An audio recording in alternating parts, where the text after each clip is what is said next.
नमस्कार students, Rajesh Kumar Rajesh tutorial से आपका स्वागत करता हूँ मैं। आज हम लोग पॉलिनोमियल के क्लासिफिकेशन पर डिस्कस करेंगे।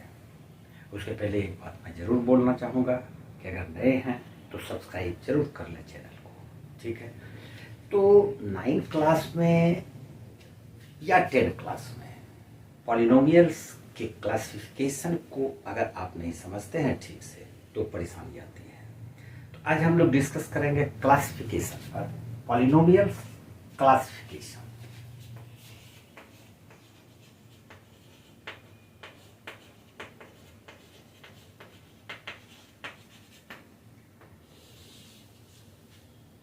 इसके पहले एक टॉपिक मैं चाहूंगा कि डिस्कस कर लूं आप लोगों के साथ। Standard form of a polynomial, उसका स्टैंडर्ड फॉर्म क्या है। कोई भी पॉलिनोमियल है वो उसका स्टैंडर्ड फॉर्म क्या होगा। आप किसी भी पॉलिनोमियल के डिग्री को या तो इंक्रीजिंग ऑर्डर में लिख दीजिए या डिक्रीजिंग ऑर्डर में लिख दीजिए, यही उसका स्टैंडर्ड फॉर्म होता है।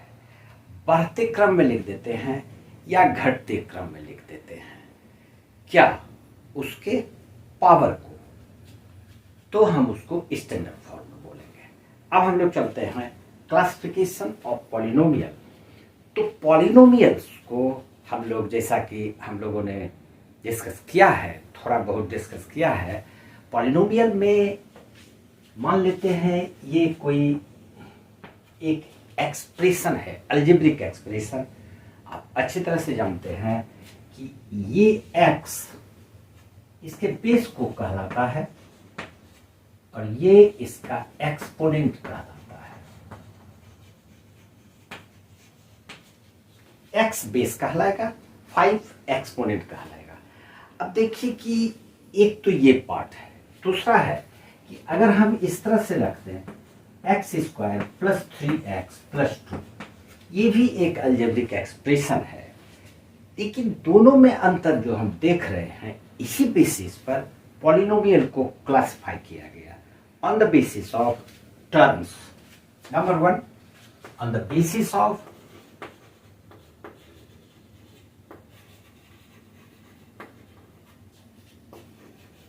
टर्म्स। टर्म्स के आधार पर पॉलिनोमियल्स को कितने पार्ट में बांट सकते हैं, तो देखें इसको ध्यान से। सबसे पहला नंबर 1, अगर हम बोले मोनोमियल, एक पॉलिनोमियल है मोनोमियल। मोनोमियल का मतलब है कि उसमें, उस पॉलिनोमियल में नंबर ऑफ टर्म एक ही होगा। जैसे इसका एग्जांपल हम लोग दे सकते हैं 2x। ये मोनोमियल है क्योंकि ये एक ही टर्म है। दूसरा एग्जांपल हम दे सकते हैं x3। ये मोनोमियल है क्योंकि इसमें एक ही टर्म x3 है। इस तरह का जितना भी पॉलिनोमियल है जिसमें सिर्फ और सिर्फ एक ही टर्म हो, हम उसको मोनोमियल बोलेंगे। ये खुद एक पॉलिनोमियल है, क्या है आगे हम लोग बात करेंगे इसका नाम क्या है, लेकिन ये पॉलिनोमियल है और इसमें एक ही टर्म है, इसलिए हम इसको मोनोमियल के अंतर्गत रखेंगे। नंबर 2 में आ जाएगा बाइनोमियल।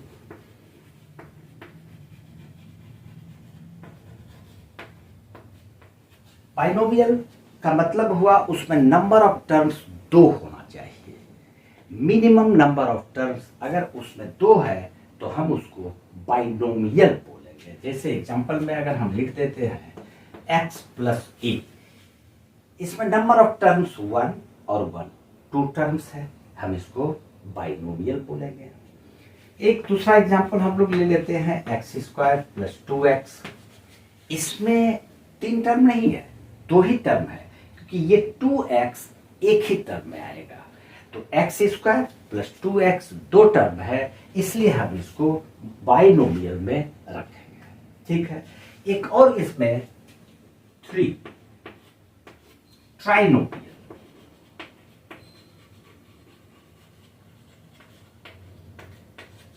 जैसा मोनोमियल को हम लोगों ने देखा 1 टर्म, बाइनोमियल 2 टर्म, तो ट्राई ट्राई का मतलब, ये जो ट्राई वर्ड है इसका मतलब होता है 3। तो ट्राइनोमियल का मतलब इसमें जो टर्म्स का संख्या होगा वो 3 होगा। हम बोल सकते हैं x plus Y plus Z, ये एक पॉलिनोमियल है जिसमें कि नंबर ऑफ टर्म्स 3 है।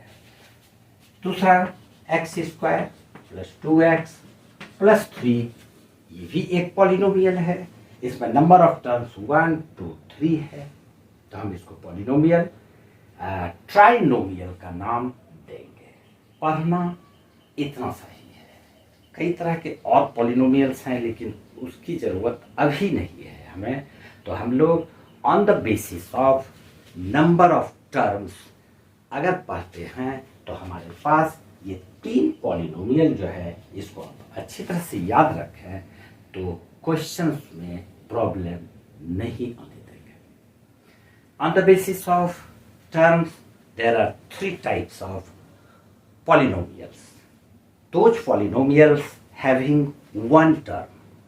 Binomial, those polynomials having 2 terms. And trinomial, those polynomials having 3 terms. इसको याद रखेंगे। अब हम लोग चलते हैं on the basis of power.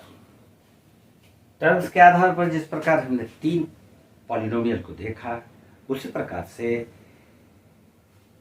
Degree के आधार पर on the basis of degree 2 में आता है, on the basis of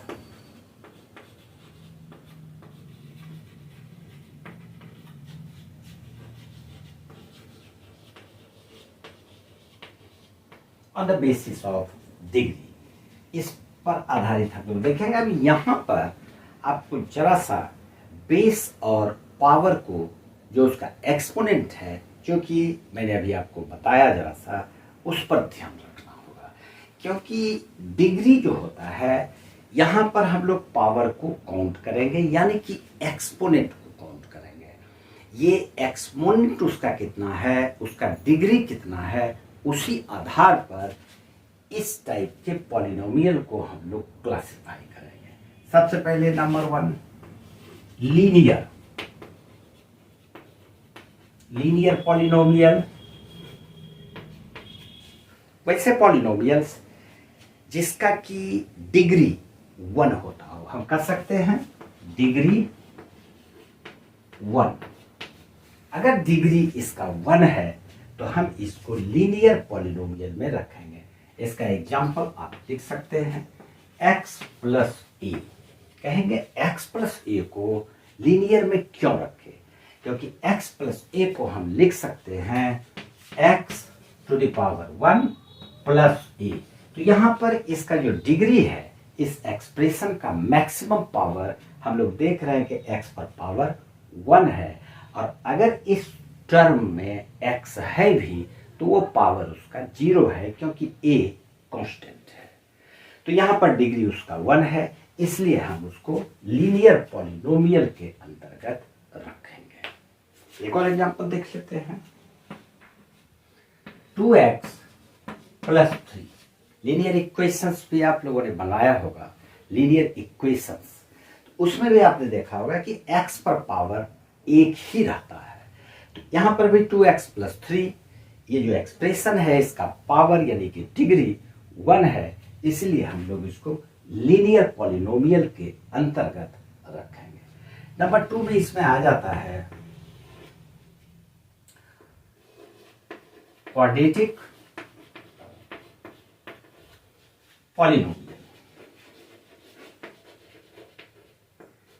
quadratic polynomial, quadratic में उसका जो डिग्री होगा वो 2 होगा। लीनियर में डिग्री 1, क्वाड्रेटिक में डिग्री 2। तो इसका डिग्री लिखेंगे हम लोग डिग्री 2।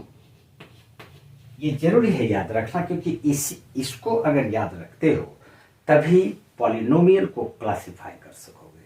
तो इसका डिग्री 2 हो जाएगा। इसका एग्जांपल अगर हम लोग देखें तो ये आ जाता है x square plus x plus 3, x square plus x plus 3। यहाँ पर x का पावर 2, यहाँ पर x का पावर 1 और यहां पर x का पावर 0 है, तो मैक्सिमम पावर देखा जाएगा कि मैक्सिमम पावर कितना है।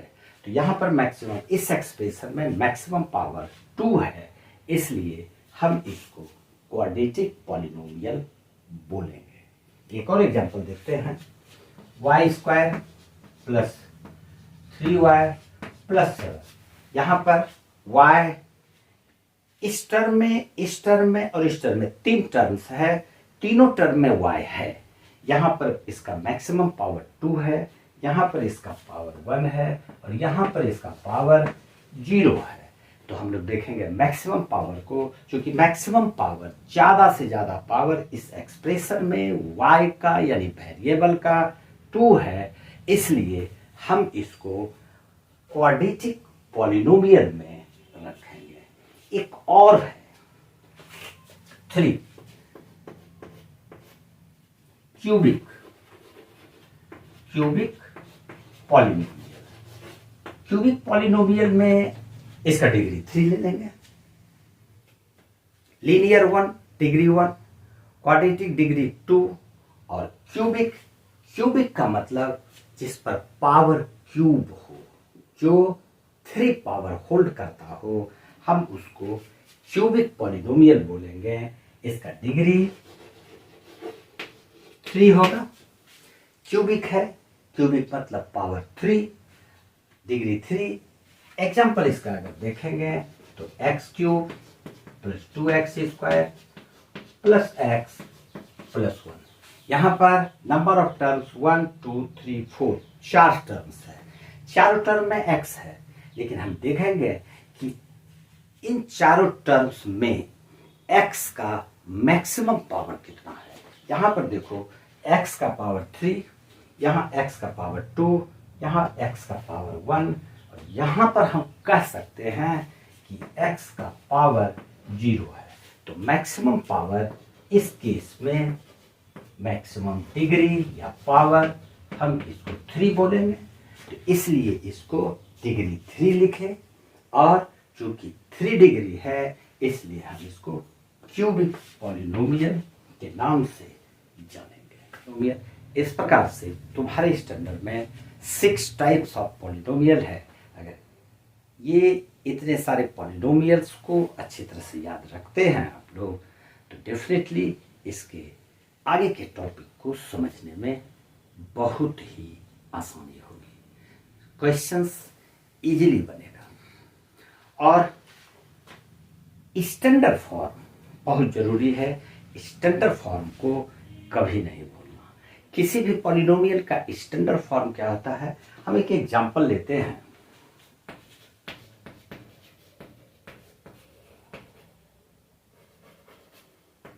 स्टैंडर्ड फॉर्म, अगर हम एक पॉलिनोमियल को लिखें x cube plus 5 plus 2x square, ये इसका स्टैंडर्ड फॉर्म नहीं है, क्योंकि इसका जो डिग्री है वो ना तो बढ़ते क्रम में है ना घटते क्रम में है। तो या तो इसको इंक्रीजिंग ऑर्डर में रख लेते हैं या डिक्रीजिंग ऑर्डर में रख लेते हैं। तो हम इसको रख सकते हैं x cube plus x square 2x square और प्लस 5। तो ये डिक्रीजिंग ऑर्डर में है, पावर इसका घटते क्रम में है, इसलिए ये स्टैंडर्ड फॉर्म में होगा। स्टैंडर्ड फॉर्म को भी याद रखना जरूरी है। इसके अलावा एक और टर्म है जिसको कि मैं चाहता हूं उसको भी मैं एक्सप्लेन कर दूं, जिससे कि आगे क्वेश्चन बनाने में प्रॉब्लम नहीं हो। यहाँ पर एक टर्म आता है, पॉलिनोमियल्स में ही एक टर्म और है जिसको हम लोग बोलते हैं कोएफिशिएंट।